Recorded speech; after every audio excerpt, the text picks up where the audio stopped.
तो we are starting SHM. H for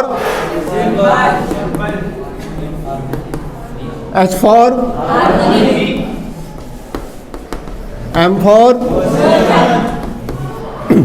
simple harmonic motion.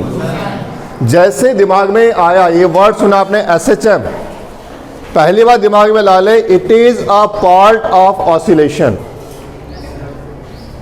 एक oscillatory motion होता है, उसका सबसे सिंपल फॉर्म, ऑसिलेटरी मोशन का सबसे सिंपल फॉर्म क्या होता है? SHM. Absolute SHM physically normally exist नहीं करता. अगर आप बोलेंगे कि सर एकदम एक्सट्रीम एग्जांपल दिखाइए SHM का, बहुत मुश्किल है, नहीं दिखता. सर्कुलर मोशन के प्रोजेक्शन को हम SHM की तरह दिखा सकते हैं. ये चीजें समझ में आई ग्रेजुअली. तो फर्स्ट पहली बात है कि SHM को समझने से पहले आपको ऑसिलेशन समझना होता है, और ऑसिलेशन का कुछ रिलेशन है पीरियोडिक से. इसलिए आपको इस यूनिट में पहले 3 वर्ड बहुत अच्छे से समझ में आने चाहिए: पीरियोडिक, ऑसिलेशन और उसके बाद SHM. What is periodic motion? एक निश्चित टाइम में अगर रिपीटिशन होता है, रोज सुबह आप यहां 8 बजे आ जाते हैं, रोज आते हैं, रिपीटिशन होता है, तो ये अपन बोलते हैं पीरियोडिक एक्टिविटी. अगर कोई मोशन वैसे ही रिपीट होने लगे, पार्टिकुलर टाइम में रिपीट होने लगे, ठीक है, एक निश्चित टाइम इंटरवल के बाद वही होने लगे. जैसे हमने एग्जांपल लिया था सन का. सन के आसपास जो अर्थ रोटेट करता है, तो ठीक 1 साल बाद अर्थ फिर वहीं आ जाता है, फिर 1 साल बाद वहीं आ जाता है. तो मतलब एक निश्चित समय के बाद वो रिपीटिशन हो रहा है. It is periodic motion. एक ऐसा मोशन जिसमें ऑब्जेक्ट निश्चित टाइम पीरियड के बाद रिपीट कर रहा है, ये पीरियोडिक था. Then what is oscillation? अपन इसको ऑसिलेशन नहीं बोलते, क्योंकि ऑसिलेशन की पहली पहचान है to and fro. To for towards, fro for from. मतलब कि अगर किसी पॉइंट पे रखें, इसके तरफ भी ऑब्जेक्ट आता है और इससे भी जाता है, इसके तरफ भी आता है, इससे भी जाता है. समझ में आ रहा है? टू एंड फ्रो समझ में आ रहा है सबको? टूवर्ड्स फ्रॉम किसके लिए? इस पॉइंट के लिए. ये हो गया ऑसिलेशन की पहली पहचान कि ऑसिलेशन ट्रू एंड फ्रो है. जो ऑसिलेशन होता है, इसमें 3 पॉइंट्स इंपॉर्टेंट होते हैं. एक होता है मीन पोजीशन ऑसिलेशन के लिए. एक क्या होती है? Mean position. मीन पोजीशन के दोनों साइड में 2 लिमिट्स होती हैं, एक्सट्रीम लिमिट्स अपन बोल सकते हैं इसको, कहां तक जा सकता है. तो ऑसिलेशन के पहचान है कि इसमें एक मीन पॉइंट होता है और 2 एक्सट्रीम लिमिट्स होती है. ठीक है, इसके बहुत से एग्जाम्पल है. एक ब्लॉक है और यहां मैंने एक स्प्रिंग लगा दिया और यहां पे एक छोटी सी बॉल लगी हुई है. अभी बिल्कुल एक सिस्टमैटिकली रुका हुआ है. अभी जहां पे रुका हुआ है इसकी मेन पोजीशन होगी. अब मैंने इस स्प्रिंग को खींच लिया, इस स्प्रिंग को मैंने यहां तक लाया. यहां तक जो मैंने लाया, मैंने जितना वर्क किया इस पे, ये इसकी एक्सट्रीम लिमिट होगी जहां से मैंने इसको छोड़ा. जैसे मैं इसको छोड़ूंगा ये यहां तक आएगा, फिर ये अंदर दबेगा, फिर ये वापस जाएगा, मोशन करने लगेगा. तो ये क्या कर रहा है? मेन पोजीशन के दोनों साइड में, दोनों एक्सट्रीम लिमिट तक जा सकता है. अगर एनर्जी लॉस ना हो तो लगातार करता रहेगा, एनर्जी लॉस होगा धीरे धीरे रुक जाएगा. यही हमने देखा था पेंडुलम में. हमने क्या किया, यहां पे एक पेंडुलम, अच्छा अपने को यहां बना लेना चाहिए, मीन यहां पे. देखो अभी मेन पोजीशन पर है, पेंडुलम रुका हुआ. अगर कोई एक्सटर्नल फोर्स न रहे तो चुपचाप बेचारा ठीक ठाक अपनी जगह पर है. हमने क्या किया, इसको खींच के लाए यहां तक लेकर आए सॉरी, यहां तक खींच के लाए. जहां से मैं छोड़ रहा हूं एक्सट्रीम लिमिट बनेगा.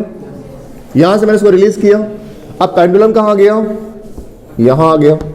यहां से मैंने रिलीज किया, वो यहां से वापस यहां जाएगा, लेकिन यहां रुकेगा नहीं, फिर इधर चला जाएगा. अगर एनर्जी लॉस ना हो तो यहां तक जाएगा, फिर वापस आएगा, फिर यहां आएगा. एनर्जी लॉस नहीं होगा तो इनफाइनाइट टाइम तक चलता रहेगा. तो मीन पोजीशन के दोनों साइड में लिमिट्स होंगी, बीच में मीन पोजीशन होगी। लिमिट का मतलब क्लियर है, अब मीन पोजीशन क्लियर है, टू एंड फ्रो क्लियर है। ये किसकी पहचान है? ऑसिलेशन की। लेकिन हर ऑसिलेशन एसएचएम नहीं होता, हर ऑसिलेशन एसएचएम नहीं होता। एसएचएम के लिए पहली कंडीशन है कि ये जो मोशन हो रहा है ये स्ट्रेट लाइन में हो। अभी हमको दिख रहा है कर्व है, स्ट्रेट है, क्या है? कर्व बन रहा। इसका मतलब अपन इसको, इस मोशन को हम एसएचएम नहीं बोल सकते, ये एसएचएम नहीं। तो फिर एसएचएम के एग्जांपल हम कहां से निकालें? तो कुछ ना कुछ करना पड़ता है। तो अपन क्या करते हैं, इसका एक छोटा सा हिस्सा ले लें, बस इतना से यहां तक कर रहा है, छोटा सा ऑसिलेशन, मतलब very very very small oscillation. इस केस में जो छोटा सा पोर्शन, इसको ऑलमोस्ट अपन स्ट्रेट मान सकते हैं, ऑलमोस्ट, एक्यूरेट तो नहीं होगा। मतलब कि ये बॉल थी, इसको हमने बस हल्का से यहां पहुंचा दिया, तो ये देखो कर्व तो होगा लेकिन नेग्लिजिबल होगा, मतलब अपन उसको क्या मान सकते हैं? स्ट्रेट। इस केस में जो ऑसिलेशन हो रहा होगा यहां पे, वो क्या कहलाएगा? एसएचएम। तो अपन एसएचएम का एग्जांपल ऐसे देते हैं, लेकिन डायग्राम इतना छोटा बनाने से समझ में नहीं आता। मैं आपको डायग्राम का मतलब समझाता हूं कि डायग्राम में जो दिखता है उसके पीछे आपको पता होना चाहिए प्रोसेस क्या है। तो हमने जो एसएचएम में बनाते हैं, एक्चुअली ऐसा नहीं होता, उसको हम बड़ा कर देते हैं समझाने के लिए, तो अपन इसको ऐसे दिखा देते हैं। बात समझ में आ रही? ये एसएचएम है। आप ऑब्जेक्शन ले सकते सर, यहां तो स्ट्रेट दिखी नहीं, आपने एसएचएम क्यों बोला? तो आप यहां एज्यूम करना है कि बहुत छोटा है, ठीक है, ये बहुत छोटा है, इतना सा है, बस ऐसे मानना है। ये चीज क्लियर हुई? तो एसएचएम की पहली पहचान है कि एसएचएम एक ऑसिलेटरी मोशन है, ठीक है, पहली बात। ऐसी एसएचएम बोले इट इज ऑसिलेटरी मोशन है। ऑसिलेटरी मतलब उसकी बेसिक प्रॉपर्टीज पूरी होगी, और टू एंड फ्रो होगा, उसमें एक मीन पोजीशन होगी, दो एक्सट्रीम लिमिट्स होगी। ये हुआ इसका पहला ऊपर वाला नॉलेज। और वो स्ट्रेट ट्रेवल करेगा, मोशन स्ट्रेट होगा, सीधे लाइन पर होगा, ठीक है। और एक वर्ड कि एसएचएम जो है ऑसिलेशन का सबसे सिंपल फॉर्म है, क्योंकि उसमें हमेशा स्ट्रेट मोशन हो रहा है, बाकी मोशन अपन नहीं ले रहे हैं, उसमें स्टडी करते ही नहीं है। तो SHM is the simplest form of oscillation. यहां तक किसी को डाउट? अब अपन पूरा फोकस करने वाले हैं एसएचएम पे, ठीक है। और एसएचएम के साथ जो आपने पढ़ा है फिजिक्स के जो बेसिक टर्मिनोलॉजी है, displacement, velocity, acceleration and force, ये जो फिजिकल क्वांटिटीज है, ये एसएचएम में अपना रोल कैसे निभाती है, अपन इसको समझ रहे हैं, ठीक है। Do you know displacement? Displacement जानते हैं सभी? Displacement, velocity, force, acceleration. तो इन फिजिकल क्वांटिटीज की स्टडी करेंगे किस टाइप के मोशन में? एसएचएम में। इसके पहले आपने क्या किया था? इन्हीं फिजिकल क्वांटिटीज की स्टडी की थी आपने लीनियर मोशन में, वन डायमेंशनल में। फिर इन्हीं फिजिकल क्वांटिटीज की स्टडी की थी आपने टू डायमेंशनल मोशन में। फिर इन्हीं फिजिकल क्वांटिटीज की स्टडी की थी आपने सर्कुलर मोशन में। कुछ भी नया नहीं कर रहे हैं, अब इन्हीं फिजिकल क्वांटिटीज की स्टडी कर रहे हैं किसमें? एसएचएम में। एसएचएम में क्या है? मोशन है, टाइप ऑफ मोशन है, राइट। तो अब मैं आपको इन फिजिकल क्वांटिटीज का एसएचएम में क्या रोल है समझा रहा हूं, राइट। तो अब हम जो एग्जांपल लेंगे तो सबसे आसानी से समझ में आता है, पेंडुलम वाला होता है। तो पेंडुलम के थ्रू हम इन फिजिकल क्वांटिटीज की स्टडी करने वाले हैं, राइट। देखते हैं। तो आपको इमेजिन करना है कि जो पेंडुलम है क्या कर रहा है? एसएचएम कर रहा है, सब मान लेना है।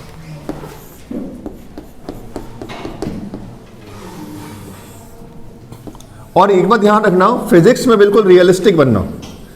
आप फिजिक्स को टफ मानो ही मत, फिजिक्स आपके आसपास की कहानी है। आप सबको जो पता है उसी को लॉस के रूप में और मैथ्स के रूप में लिखा जाने वाला है, जो आप ऑलरेडी जानते हो। इस बात को समझ लो, ठीक है। शुगर केन में जो जूस होता है ऑलरेडी होता है, बस उसको निकाल के ग्लास में दे दिया जाता है ताकि इजीली ले सके। कि गन्ना छिल के खाना मेहनत वाला काम है, जूस पीना आसान है। एग्जैक्टली फिजिक्स वो साइंस है, नेचर के लॉज आप सबको पता है, उसको सिस्टमेटिकली निकाल करके आपके सामने रख देता है जूस बना के। इतना आप सीख रहे हैं। इसलिए मैंने आपको बोला मैथ्स जो है it is a language of physics, और physics is just a law of nature. अपनी प्रकृति को आप समझ रहे हैं। अब होता है क्या, देखो बिल्कुल भी दिमाग में मतलब को पहली बात है कि अगर एसएचएम है मतलब ये ऑसिलेशन है। अब इसको बॉल को मैंने यहां से खींच के यहां तक ले आया, ये बॉल यहां आ गई। क्या मैं इसे एक्सट्रीम लिमिट लिख सकता हूं? एक्सट्रीम पोजीशन लिख सकता हूं? लिख सकता हूं। लेकिन बॉल थी कहां पे, यहां थी, इसको मैं मीन पोजीशन लिख सकता हूं। इस बॉल को मैंने यहां से छोड़ा तो इधर आएगी, लेकिन यहां रुकेगी नहीं, इधर आ जाएगी।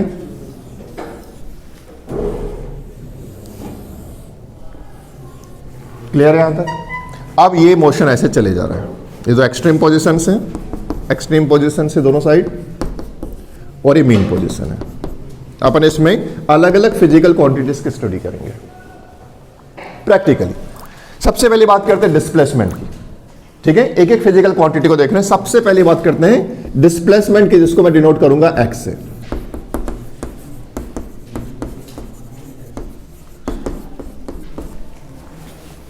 ठीक है? अब आप बेटा बहुत आराम से देखो, एसएचएम में जब भी कुछ मेजरमेंट आप करेंगे वो आप करेंगे मीन पोजीशन से।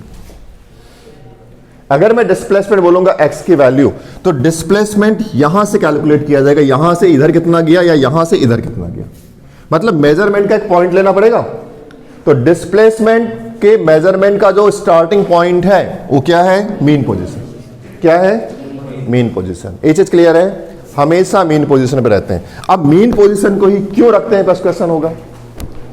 उसका कारण है एसएचएम में जो फोर्स काम करता है, मैंने कल भी समझाया था, वो फोर्स ऐसा फोर्स है, वो बोलता है कि मुझे बस हर चीज मीन में पसंद है। कोई कहीं भी गया उसको उठा के मीन पे लाता है। वो जो फोर्स है वो हमेशा टुवर्ड्स द मीन होता है। दो वर्ड मैंने आपको बहुत इंपॉर्टेंट कॉन्सेप्ट ऑलरेडी दे दिए, दिमाग में फिक्स करो। आपको पता है अगर यहां छोड़ो तो इधर ही आता है, अगर मैं यहां से छोड़ो तो भी इधर ही आता है, मतलब फोर्स हमेशा किधर लगता है। क्या मैंने कोई बाहर का नॉलेज दिया? फिजिक्स ऐसे की स्टडी है। देखो जो हो रहा है उसी को समझो। मैंने बॉल को यहां से छोड़ा, बॉल किधर गई? फोर्स इधर लगा। मैंने बॉल को यहां से छोड़ा, बॉल किधर गई? मतलब फोर्स हमेशा कहां लगता है? मेन पोजीशन पे लगता है। कोई बड़ा नॉलेज था? तो एक बात अब कंफर्म है कि मीन से मेजरमेंट होगा, पहला पॉइंट। हाँ, सभी मेजरमेंट जो डिस्प्लेसमेंट क्योंकि कहां से होंगे? मीन से होंगे। दूसरी बात, फोर्स से रिलेटेड, फोर्स हमेशा कहां लगेगा? टुवर्ड्स द मीन लगेगा। फोर्स हमेशा कहां लगेगा? टुवर्ड्स द मीन लगेगा।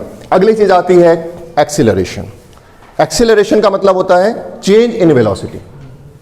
चेंज इन अगर एक्सीलरेशन की वैल्यू कम हो रही है तो वेलोसिटी बढ़ेगी कि कम होगी? पहले मैं चेक कर लूं कि इस कॉन्सेप्ट को आप कहां तक ले पाते हैं, क्योंकि अगर एक्सीलरेशन की वैल्यू कम हो रही है, the value of acceleration decreases, तो वेलोसिटी की वैल्यू बढ़ेगी कि कम होगी?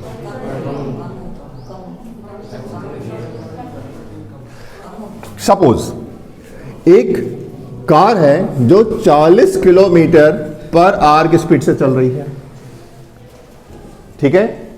इसका जो भी एक्सेलरेशन है मान लीजिए 5 मीटर पर सेकंड, इसको भी आप सेकंड में ले लो, मान लीजिए 40 मीटर पर सेकंड की स्पीड से चल रही है। ये क्या है? इसकी वेलोसिटी है।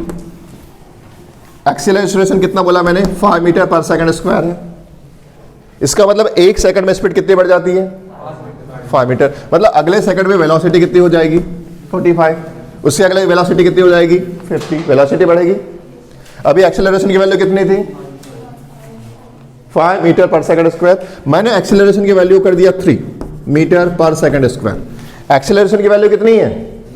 3 मीटर पर सेकंड स्क्वायर। इस केस में अब इसकी जो बढ़ने की स्पीड है, अभी 50 था ना, अगली बार कितना होगा? 53। 50 से कितना होगा? 3 बढ़ेगा ना, एक सेकंड में 53, फिर कितना हो जाएगा? 56, फिर कितना हो जाएगा? 59। बढ़ने का रेट कम होगा, बढ़ने की जो स्पीड थी वो कम होगी, लेकिन बढ़ रही है। बात समझ में आई? एक्सेलरेशन की वैल्यू को मैंने कम किया, पर वेलोसिटी क्या हो रही है? बढ़ रही है। बढ़ने की दर कम हुई, ये रेट है। एक्सेलरेशन क्या बताता है? Change in velocity. वेलोसिटी में कितना चेंज हो रहा है। तो हो सकता है अगर एक्सेलरेशन 0 है तो क्या होगा? वेलोसिटी कांस्टेंट हो जाएगी। अब इसका मतलब ये नहीं कि डिस्प्लेसमेंट हो रहा है, कार चल रही है, पर कार अब एक ही gति से चल रही है, एक ही स्पीड से चल रही है, तो एक्सेलरेशन कितना होगा? 0 होगा। क्या समझ में आ रहा है? अब देखो यहां पे, ये जो गाड़ी थी, मान लीजिए इसकी स्पीड हो गया 50 मीटर पर सेकंड। 50 मीटर पर सेकंड की स्पीड से आ रही है। अगर मुझे इसकी वेलोसिटी कम करनी है बहुत आराम से। प्रैक्टिकल एग्जांपल देखो, फिजिक्स कोई बाहर की दुनिया का सब्जेक्ट है नहीं, हमारी दुनिया का है। देखें, सपोज एक कार जा रही है और कार की स्पीड है 40 मीटर पर सेकंड। मुझे इसकी स्पीड को कम करनी है तो फोर्स इधर लगाना पड़ेगा, किधर? अपोजिट डायरेक्शन में लगाना पड़ेगा। मतलब फोर्स यदि अपोजिट डायरेक्शन में लगेगा तो वेलोसिटी डिक्रीज होती है। स्पीड जब कम होने लगी, उसकी अभी 40 थी, फिर अब 40 से कितना हो जाएगा? 35 हो जाएगा, फिर 30 होगा। इसकी स्पीड कम हो रही है। फोर्स किधर है? इधर है। इस केस में एक्सेलरेशन किधर हो रहा है? इधर ही। हमेशा एक्सेलरेशन फोर्स के डायरेक्शन में होता है, इस चीज को दिमाग में कर लो। एक्सेलरेशन हमेशा कहां होता है? फोर्स के डायरेक्शन में होता है। मतलब जिधर फोर्स उधर एक्सेलरेशन। क्योंकि इस बार स्पीड कम हो रही थी, मतलब नेगेटिव एक्सेलरेशन बोलोगे ना इसको, तो वेलोसिटी इधर, इसलिए एक्सेलरेशन का डायरेक्शन इधर हो गया, तब तो कम हो रही वेलोसिटी। ठीक है, ये भी चीज समझ में आ गई।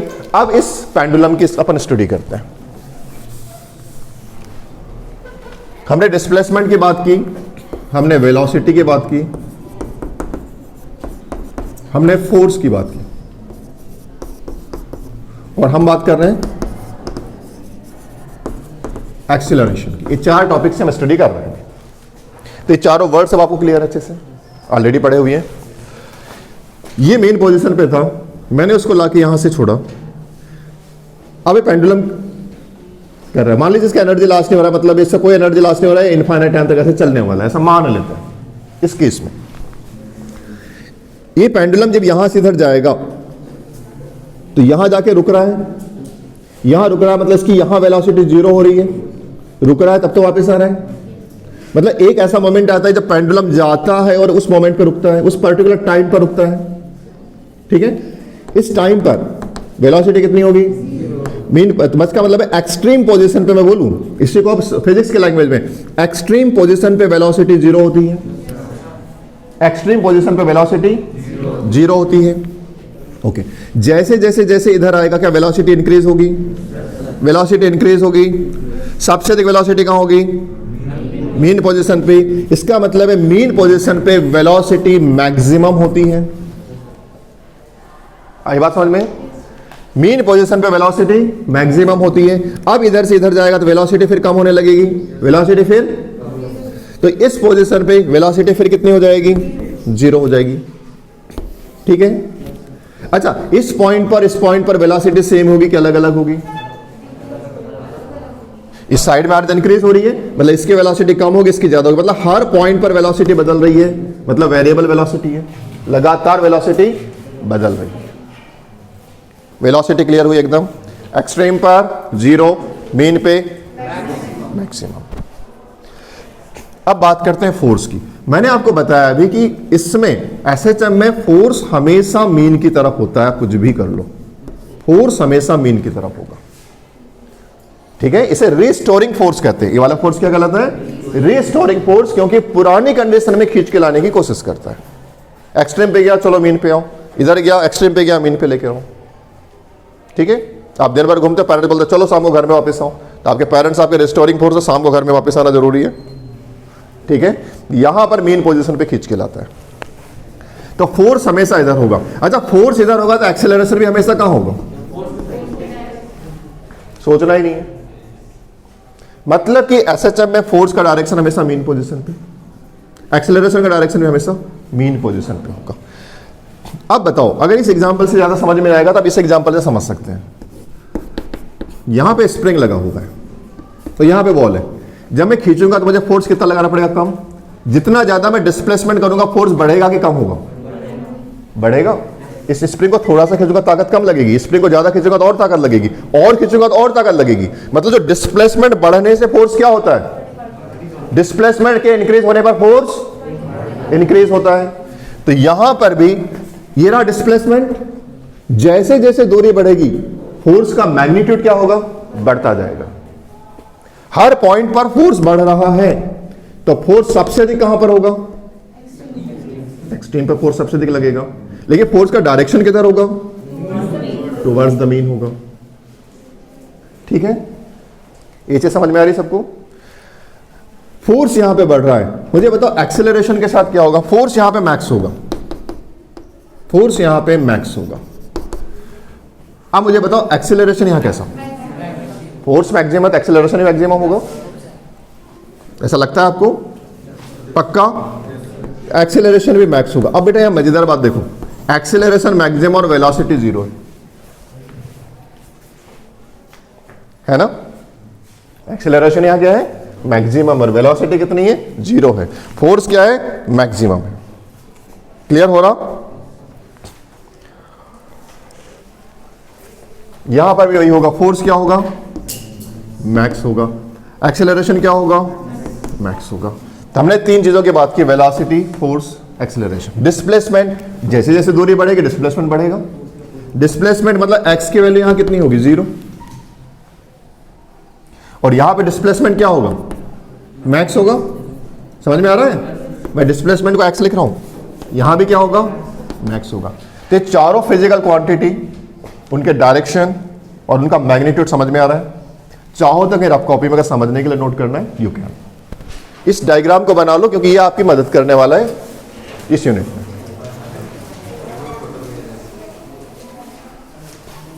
आराम से नोट कर लें। देखें इसके आगे से। अब उसी एग्जांपल को लेके चल रहे हैं। ये पेंडुलम है, यहां पर एक्सट्रीम पोजीशन है, यहां भी एक्सट्रीम पोजीशन है। यह आपको बता दिया गया है कि मीन पोजीशन से ही सारे मेजरमेंट्स किए जाते हैं। इस केस में आप इसे याद रखिएगा हमेशा, इधर प्लस इधर माइनस होता है। मीन जियोमेट्री में देखा है ना, ग्राफ में यहां जीरो होता है, इसके इधर कितना होता है? पॉजिटिव। इधर कितना होता है? नेगेटिव। मतलब इस साइड में जो भी डिस्प्लेसमेंट होगा इस साइड में जो भी डिस्प्लेसमेंट होगा, यहां एक्स क्या होगा? पॉजिटिव होगा। और इस साइड में जो भी डिस्प्लेसमेंट होगा, इसमें एक्स क्या होगा? कंफर्म? तो डिस्प्लेसमेंट पॉजिटिव या नेगेटिव इस पे तय करेगा कि मीन पोजीशन के राइट में है या लेफ्ट में। ये चीज क्लियर है? अब आपको हमेशा पता है कि जो फोर्स है हमेशा मीन की तरफ लगता है। मतलब जो फोर्स है वो हमेशा किधर लगता है? मीन पे लगता है। अगर फोर्स इस डायरेक्शन पे होगा, कहीं भी होगा, टुवर्ड्स द मीन लगेगा। इसका डायरेक्शन जो है पॉजिटिव तरफ है कि नेगेटिव तरफ है? यहां पोजीशन नहीं, डायरेक्शन देखना किस साइड है? नेगेटिविटी साइड है। मतलब फोर्स क्या होगा? नेगेटिव होगा। समझ में आ रहा है? इस साइड में जो फोर्स लग रहा है उसका डायरेक्शन क्या? इधर है। किस डायरेक्शन पे? मतलब ये क्या होगा? तो एक रिलेशन मिल गया। यदि डिस्प्लेसमेंट पॉजिटिव है तो फोर्स क्या होता है? अगर डिस्प्लेसमेंट नेगेटिव है तो फोर्स क्या होता है? पॉजिटिव होता है। एकदम क्लियर है? नोट करना चाहे जल्दी करो। ये रहा फोर्स और डिस्प्लेसमेंट का रिलेशन। फोर्स और डिस्प्लेसमेंट का रिलेशन।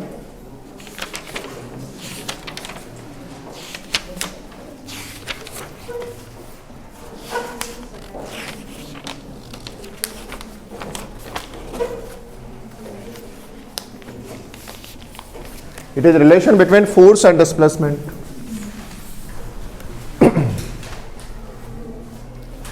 अब यदि मैं ग्राफ खींचूं फोर्स और डिस्प्लेसमेंट के बीच, मतलब एक्स एक्सिस पर डिस्प्लेसमेंट रखूं और वाई एक्सिस पे मैं फोर्स रखूं, ठीक है? इधर मैं क्या रखूंगा? डिस्प्लेसमेंट, और इधर मैं रखूं यदि फोर्स,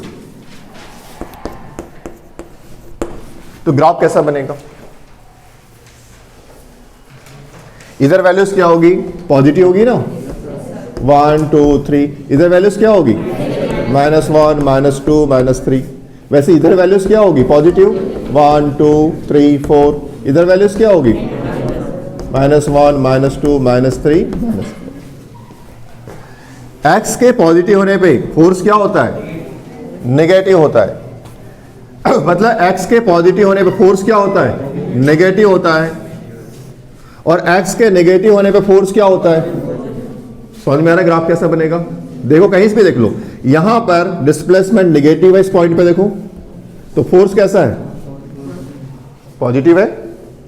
यहां पर डिस्प्लेसमेंट पॉजिटिव है इस पॉइंट पर, तो देखो फोर्स कैसा है? नेगेटिव। तो ये रहा graph between force and displacement. ठीक है? जो चीज अपन यहां समझते हैं उसी को, ये रही मैथ्स की हेल्प, उस डाटा को अपन ग्राफ के रूप में, डायग्राम के रूप में रिप्रेजेंट कर दिया। एक ही चीज को अलग अलग तरीके से करते हैं। ठीक है, जल्दी से नोट करें इतना। अब देखें, मैंने बात किया फोर्स और डिस्प्लेसमेंट की, अभी समझाया था डिस्प्लेसमेंट और एक्सेलरेशन का रिलेशन। जिधर फोर्स होता है उधर ही एक्सेलरेशन होता है, तो यहां एक्सेलरेशन क्या होगा, यहां पे एक्सेलरेशन की वैल्यू कितनी होगी, नेगेटिव होगी या नहीं होगी। इधर लग रहा है ना, इधर मतलब किस डायरेक्शन पे, नेगेटिव डायरेक्शन में। यहां पे जो एक्सेलरेशन है उसका डायरेक्शन क्या होगा, मतलब क्योंकि मीन की तरफ जाएगा, जिधर फोर्स उधर एक्सेलरेशन। तो अगर मैं इसका ग्राफ बनाऊं तो ऐसे बनेगा कि नहीं बनेगा, या एक्स एंड वाई, इधर क्या लोगे डिस्प्लेसमेंट, इधर क्या लोगे फोर्स। इसका ग्राफ भी ऐसे ही बनेगा, एग्जैक्टली वैसे ही बनेगा। बात समझ में आ रही है सभी को। तो ये ग्राफ भी वैसे ही बनेगा, मतलब डिस्प्लेसमेंट और फोर्स का ग्राफ और डिस्प्लेसमेंट और एक्सेलरेशन का ग्राफ, एक्सेलरेशन का ग्राफ, दोनों के ग्राफ सेम बनेंगे। Y, displacement positive, displacement positive, acceleration negative, displacement negative, acceleration, displacement positive, acceleration negative, displacement negative, acceleration positive. पक्की बात, ये दोनों रिलेशन क्लियर हुई? ठीक है। अब इसके बाद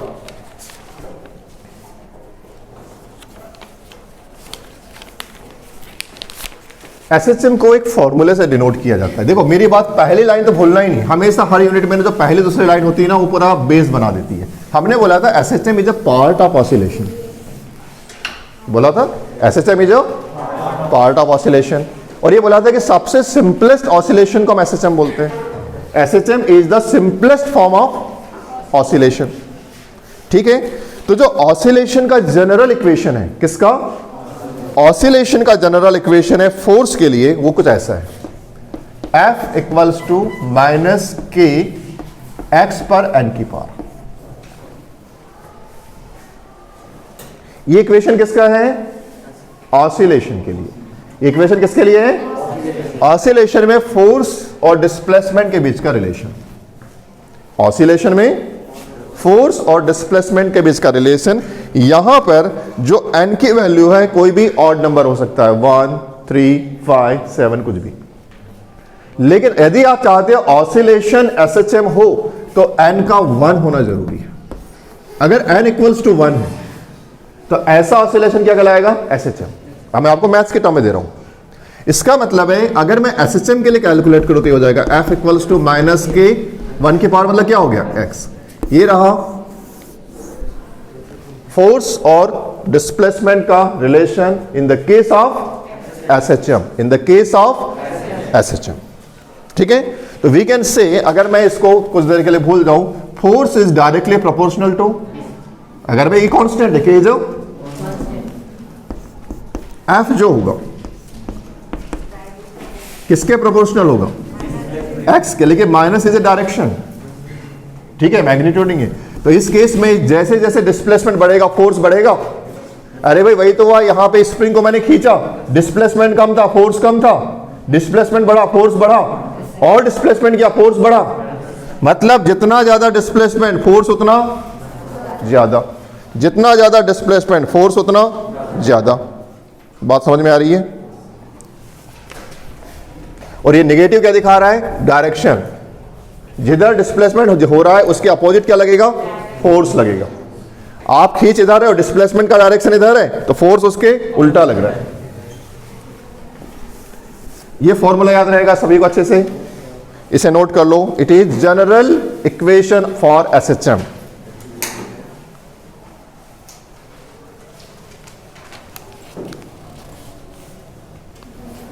जनरल इक्वेशन फॉर एसएचएम।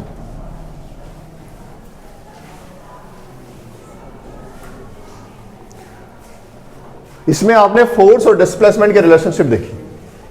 ठीक है, अच्छा F इक्वल्स टू क्या होता है, होता है F इक्वल्स टू, अगर मैं यहां MA लिख दूं तो क्या हो जाएगा, माइनस के एक्स।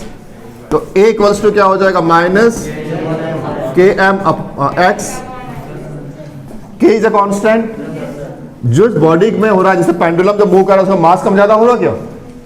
वो भी तो कम नहीं हो रहा। तो क्या है कांस्टेंट वैल्यू है? क्या है कांस्टेंट वैल्यू है? एम के अपॉन एम कांस्टेंट मान सकते हैं। के इज ऑलरेडी कांस्टेंट और इस प्रोसेस में एम तो चेंज हो नहीं रहा है, मतलब कांस्टेंट है। तो इस केस में आप क्या लिख सकते हो? A is proportional to minus x.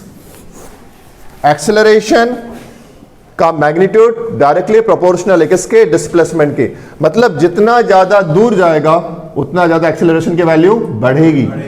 यही तो हुआ था। अभी देखो, जस्ट कुछ देर पहले डायग्राम बनाया था आपने, यहां पे पहुंचे था तो या डिस्प्लेसमेंट मैक्सिमम था या एक्सेलरेशन भी क्या था? मैक्स था। वेलोसिटी जीरो थी, एक्सेलरेशन मैक्सिमम था। मतलब जितना ज्यादा डिस्प्लेसमेंट उतना ज्यादा। जो यहां समझा था उसी को तो मैथ्स में लिखा है। इसको जिस दिन आपने समझ लिया, फिजिक्स आपके बाएं हाथ का खेल है। जो आपने समझा था डायग्राम में उसको आपने किसके टर्म में लिख लिया? मैथ्स के टर्म में। क्योंकि हर जगह डायग्राम बनाते रहोगे क्या? तो प्रॉब्लम को सॉल्व करने के लिए आपको फॉर्मूले चाहिए होंगे, इक्वेशन चाहिए होंगे। तो जो हो रहा था वही लिखा है। 100% क्लास में हो? ये चीज क्लियर है? तो एक्सेलरेशन, लेकिन डायरेक्शन अपोजिट होगा। जल्दी से ये भी नोट कर लें। कर लिया? तो एक्सेलर मैं अगर बोलूं तो देखो, इसको मैं थ्योरी के टर्म में क्या बोल सकता हूं? The magnitude of acceleration is directly proportional to displacement but the direction is opposite. The magnitude of acceleration is directly proportional to displacement but the direction is.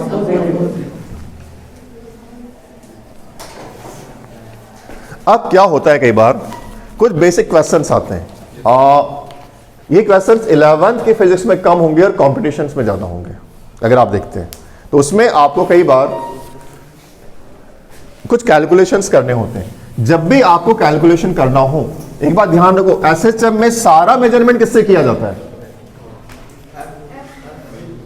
SHM में सारा मेजरमेंट किससे किया जाता है? मीन पोजीशन से। किससे किया जाता है?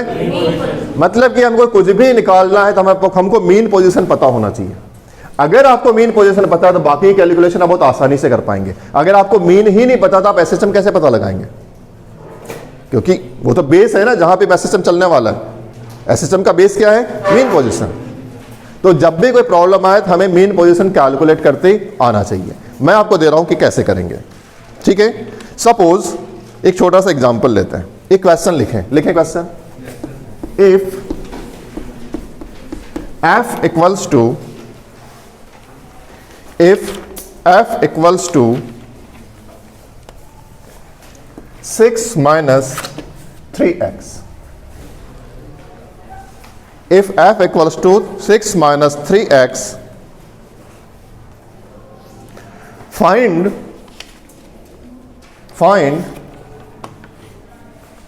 the possibility of SHM. Find the possibility of SHM. आपको पता लगाने की जो फोर्स है, यह फोर्स एसएचएम के लिए काम कर रहा है कि नहीं कर रहा है। हर फोर्स एसएचएम नहीं करेगा। अरे भाई देखो, कोई फोर्स एसएचएम कब करेगा समझ लो इसको। पहले अभी समझाया था, ये मीन पोजीशन होगी। एसएचएम वाला फोर्स हमेशा मीन की तरफ होगा, मतलब उसकी पोजीशन कहीं भी होगी, उसका डायरेक्शन हमेशा कहां होगा? तभी तो एसएचएम वाला फोर्स होगा। लेकिन यदि कोई फोर्स इस डायरेक्शन पे जा रहा है, मीन यहां है और डायरेक्शन ऐसा क्या हो, एसएचएम का फोर्स होगा? नहीं होगा। तो आपको एक फोर्स दिया है इस फॉर्मेट में, आपको बताना है कि ये जो फोर्स है ये एसएचएम करेगा या नहीं, मतलब इस फोर्स के द्वारा एसएचएम वाला मोशन हो सकता है या नहीं। तो सबसे पहले आपको निकालनी पड़ेगी मीन पोजीशन, ठीक है? बहुत सिंपल है। मीन पोजीशन निकालने के लिए सबसे पहले तो आप एक यहां पे मीन लो, जीरो पे रहता है ना, इधर क्या रहता है? पॉजिटिव या नेगेटिव? 1 2 3 4 5 6, इधर क्या होगा? नेगेटिव। बोले कितना? -1 -2 -3 -4 -5 -6। आपको ये पता है कि जो फोर्स होता है, बहुत आराम से लेना, फोर्स जो होता है ये मीन पोजीशन है, मीन पोजीशन पर फोर्स की वैल्यू कितनी होती है? 0। मैक्स तो यहां होता था ना, जब दूर ले जाओगे तब तो मैक्स होगा। स्प्रिंग वाले कॉन्सेप्ट से समझो, स्प्रिंग यहां पे रखा हुआ था, जब मैंने खींचा दूर गया तो ज्यादा फोर्स लगा, जब मीन पे ले जाऊंगा तो फोर्स लगेगा क्या? फोर्स कितना हो जाएगा? 0। मतलब कि एसएचएम में मीन पे फोर्स कितना होता है? 0। अच्छा, अब इस फोर्स को 0 करने के लिए मैं एक्स में क्या रखूं कि ये फोर्स 0 हो जाए? F इक्वल्स टू 6 माइनस 6 आएगा तब तो 0 होगा ना। तो एक्स कितना रखूं? कितना रखूं? 3 टू 6, 6 माइनस 6, एफ कितना हो जाएगा? 0। मतलब मीन पोजीशन एक्स की मीन पोजीशन कितनी है? मतलब ये क्या हो गया? बात समझ में आई? 0 करना है एसएचएम के लिए, तो 0 लाने के लिए हमें एक्स की पोजीशन चेंज करनी है। आपको मीन पोजीशन किससे निकालोगे? डिस्प्लेसमेंट से ना, मतलब एक्स की वैल्यू चेंज करनी है। एक्स की वैल्यू यदि मैं 2 रखता हूं तो फोर्स की वैल्यू कितनी हो गई? हुई 0। अगर मैं एक्स की वैल्यू 2 रखता हूं तो फोर्स की वैल्यू कितनी होती है? 0। मतलब मीन पोजीशन कहां पर है? पॉजिटिव 2 पर। ध्यान रखना, नेगेटिव 2 पे बैठा है यहां। किस पे? पॉजिटिव 2 पे। मीन निकल गया। अब आप पहला काम होता है, देखो जब भी पता लगाना है कि कोई फोर्स एसएचएम करेगा कि नहीं करेगा, सबसे पहले क्या कैलकुलेट करोगे? Mean position. आपने मीन कैलकुलेट कर लिया। अब जब आपने मीन कैलकुलेट कर लिया, अब चेक करो फोर्स का डायरेक्शन किधर है। अब अपन क्या करते हैं, देखो ऐसे मीन आपको मिल गया, इसके बाद ये वाली भी एक्स की वैल्यू है 3 और ये वाली भी एक्स की वैल्यू है 1। अब इफ एक्स इक्वल्स टू 3, यदि एक्स कितना हो? 3 हो, तो फोर्स नेगेटिव होना चाहिए पॉजिटिव? बेटा इधर आना चाहिए ना। ये पेंडुलम जो है ना, अब देखो 2 पर है ना, यहां पेंडुलम लटका है, यहां पे 2 के ऊपर ऐसा। अगर मैंने इसको उठाकर यहां किया, डिस्प्लेसमेंट मैंने बोला यहां रखा, एक्स की वैल्यू कितनी किया मैंने? 3। तो फोर्स किधर लगना चाहिए? नेगेटिव। इधर आना चाहिए, नेगेटिव डायरेक्शन में। मतलब अगर मैं एक्स की वैल्यू 3 रखता हूं तो मुझे एफ की वैल्यू क्या आनी चाहिए? नेगेटिव। करके देखते हैं। F इक्वल्स टू 6 माइनस 3, यहां कितना हो जाएगा? 3। कितना हो गया? 6 माइनस 9, मतलब माइनस 3। फोर्स की वैल्यू नेगेटिव आ रही है, मतलब फोर्स किस डायरेक्शन में लग रहा है? इधर। मतलब ये तो एसएचएम वाली है, ये तो एसएचएम वाला है। एक ही डायरेक्शन से मत देखना, क्यों हो जाएगा दूसरा ऐसे निकल जाए। चलो दूसरा साइड भी चेक करो। इधर की कोई भी वैल्यू रख दो। किसको रख दे? इसी को रख देते हैं। इफ एक्स इक्वल्स टू, बोलो किसको रख दे? इसको रख दे, इसको भी रख सकते हो, 1 रख देते। चलो एक्स इक्वल्स टू 1, एफ की वैल्यू कितनी आना चाहिए? अब 1 है तो इधर आना चाहिए ना, पॉजिटिव। चलिए इफ एक्स इक्वल्स टू 1 रखो फॉर्मूले में, एफ इक्वल्स टू 6 माइनस 3 और कितनी थी? 1।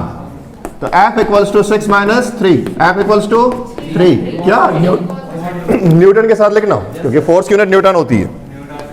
तो 3 न्यूटन, मतलब इधर लग रहा है, तो जब इधर ले जाओ तो इधर लगता है, जब इधर ले जाओ तो इधर लगता है, मतलब हमेशा टुवर्ड्स द मीन है। चूंकि फोर्स टुवर्ड्स द मीन है, इसलिए मोशन एसएचएम हो गया साबित। ये बात समझ में सभी को? तो अगला क्वेश्चन खुद से बताओगे। मैं एक इक्वेशन दूं तो आप बता सकते हो कि उसमें फोर्स निकाल लोगे?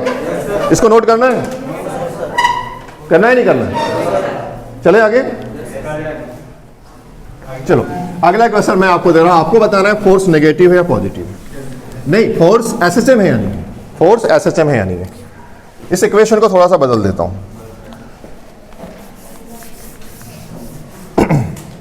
-2 - 2x है। अब ये फोर्स एसएचएम करेगा या नहीं करेगा, आपको पता लगाना है। सबसे पहले क्या निकालोगे? मीन, और उसके बाद फोर्स का कैलकुलेशन। जल्दी करके दिखाएं, ट्राई करो जल्दी से। पहले मीन निकालो। मीन कितना आ रहा है बताओ पहले? मीन कितना आया? सभी का मीन -1 आया। चलो मीन निकल गया, सही निकाला आपने, मीन -1 है। अब फोर्स चेक करो दोनों साइड से।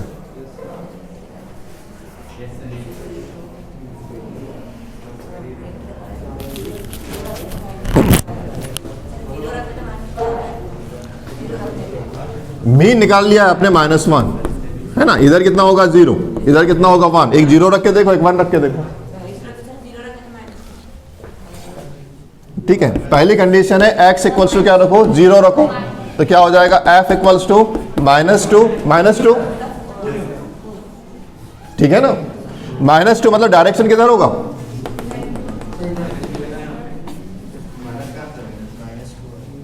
समझ में आ रहा है कि नहीं आ रहा? पहले आप लोग कैलकुलेट कर लो, मुझे पहले आपसे आंसर लो फिर मैं सॉल्व करता हूं। ये SHM है या नहीं है, सबको निकालने दो। -2 दिया था, मीन पोजीशन -1 सही निकाला है सभी का,